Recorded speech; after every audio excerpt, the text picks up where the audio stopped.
Hi friends, ഇന്ന് നമ്മൾ discuss ചെയ്യാൻ പോകുന്നത് +1 ഇംഗ്ലീഷ് എക്സാം അതുപോലെ തന്നെ ഇംപ്രൂവ്മെൻ്റ് എക്സാം ഇതുമായി ബന്ധപ്പെട്ട ഒരു പ്രധാനപ്പെട്ട സെഷനാണ്. നമുക്ക് നേരെ വീഡിയോയിലോട്ട് പോവാം. പല കുട്ടികളും എന്നോട് ആവശ്യപ്പെട്ടിട്ടുണ്ടായിരുന്നു, എങ്ങനെ പഠിക്കണം, ഏതൊക്കെ ക്വസ്റ്റ്യൻസാണ് പഠിക്കേണ്ടത്, അതല്ലെങ്കിൽ ഏതൊക്കെ ചാപ്റ്റേഴ്സാണ് മോർ ഫോക്കസ്ഡ്. ഇതുമായി ബന്ധപ്പെട്ട പല ഡൗട്ട്സുകളും കുട്ടികൾ വാട്സപ്പ് വഴിയും അതേപോലെ തന്നെ കമൻറ്റ്സ് വഴിയും ചോദിച്ചിട്ടുണ്ടായിരുന്നു. അപ്പോൾ അവർക്കുള്ള ഒരു സ്പെഷ്യൽ ക്ലാസ്സാണ് ഈ ഒരു സെഷൻ ഞാൻ നിങ്ങളുമായിട്ട് ഡിസ്കസ് ചെയ്യുന്നത്. അപ്പോൾ നമ്മൾ ആദ്യമായിട്ട് ചെയ്യേണ്ടത്, നമ്മൾ ഇമ്പോർട്ടൻ്റായ നിരവധി ക്വസ്റ്റ്യൻസ് ഉണ്ട്.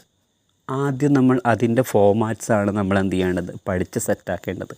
ഈ പഠിക്കുക എന്ന് പറഞ്ഞാൽ നമ്മൾ വെറും ലെവലിങ്ങനെ ജസ്റ്റ് പഠിച്ചു പോയാൽ പോരാ. എസ്പെഷ്യലി ആ ബാക്ക്വേർഡ്സ് എന്ത് ചെയ്യണം, നന്നായിട്ട് പഠിക്കുക വേണം. അതായത് പഠിച്ച കാര്യങ്ങൾ എഴുതി പഠിക്കുക വേണം. അപ്പോൾ ആദ്യം നമ്മൾ ഫോമാറ്റ്സാണ് നമ്മൾ സെറ്റ് ചെയ്യേണ്ടത്. അത് കഴിഞ്ഞതിന് ശേഷം നിരവധി ചാപ്റ്റേഴ്സ് ഇമ്പോർട്ടൻ്റ് ആയിട്ട് വരുന്നത്, അതിൻ്റെ സമ്മറി നിങ്ങൾ നിർബന്ധമായിട്ടും കാണാതെ പഠിക്കണം. കാരണം നമുക്ക് ആ ചാപ്റ്റേഴ്സ് നമുക്ക് നിരവധി ക്വസ്റ്റ്യൻസ് വരാൻ ചാൻസ് ഉണ്ട്. അപ്പോൾ നിങ്ങൾ ആദ്യം പഠിക്കേണ്ടത് ആ ഇമ്പോർട്ടൻ്റ് ആയ ചാപ്റ്റേഴ്സിൻ്റെ സമ്മറിയാണ്. എല്ലാ ചാപ്റ്റേഴ്സും പഠിക്കണം. 19 ചാപ്റ്റേഴ്സാണ്. 19 ചാപ്റ്റേഴ്സിൻ്റെയും സമ്മറി പഠിക്കണം. അപ്പോൾ ഈ രണ്ട് കാര്യമാണ് നമ്മൾ മെയിനായിട്ട് ചെയ്യേണ്ടത്. പിന്നെ ഫൈനലായിട്ട് ചെയ്യേണ്ടത്, ഇപ്പോൾ ഞാൻ കഴിഞ്ഞ ഡേയിൽ ഞാൻ എൻ്റെ ഒരു വീഡിയോ അപ്ലോഡ് ഉണ്ടായിരുന്നു.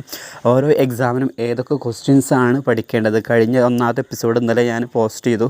ഇന്ന് ഞാൻ 2ാമത്തെ എപ്പിസോഡ് പോസ്റ്റ് ചെയ്യും. അപ്പോൾ അതിൽ വരുന്ന ആ ഒരു മെത്തേഡ് ഫോളോ ചെയ്ത് കഴിഞ്ഞാൽ തന്നെ നിങ്ങൾക്ക് എന്ത് ചെയ്യാൻ പറ്റും, അത്യാവശ്യം നല്ലൊരു മാർക്ക് നിങ്ങൾക്ക് സ്കോർ ചെയ്യാൻ പറ്റും. പല കുട്ടികൾക്കും 48 മാർക്ക് വേണം, ചില കുട്ടികൾക്ക് 40 വേണം, ചില കുട്ടികൾക്ക് 35 മാർക്ക് വേണം, ചില 30 വേണം. അപ്പോൾ ഇവരൊക്കെ സംബന്ധിച്ച് ഇവർക്കൊക്കെ സിമ്പിളായിക്കൊണ്ട് എന്ത് ചെയ്യാൻ പറ്റും, ആ ഒരു മാർക്ക് ഈസി ആയിക്കൊണ്ട് അവർക്ക് സ്കോർ ചെയ്യാൻ പറ്റും. ഈ ഒരു മെത്തേഡ് മാത്രം ഫോളോ ചെയ്യുക. ആദ്യം നിങ്ങൾ എന്ത് ചെയ്യുക, ഫോമാറ്റ്സ് പഠിക്കുക. അത് കഴിഞ്ഞതിന് ശേഷം ഇമ്പോർട്ടൻ്റായ ചാപ്റ്റേഴ്സ് പഠിക്കുക. അപ്പോൾ ഇതെല്ലാം അടങ്ങുന്ന ഒരു പ്രധാനപ്പെട്ട ഓരോ എപ്പിസോഡ് ഞാൻ എന്ത് ചെയ്യുന്നുണ്ട്, ഡെയിലി ഞാൻ പോസ്റ്റ് ചെയ്യുന്നുണ്ട്. ഇന്നലെ ഞാൻ ഡേ 1 പോസ്റ്റ് ചെയ്തു, എപ്പിസോഡ് 1 പോസ്റ്റ് ചെയ്തു.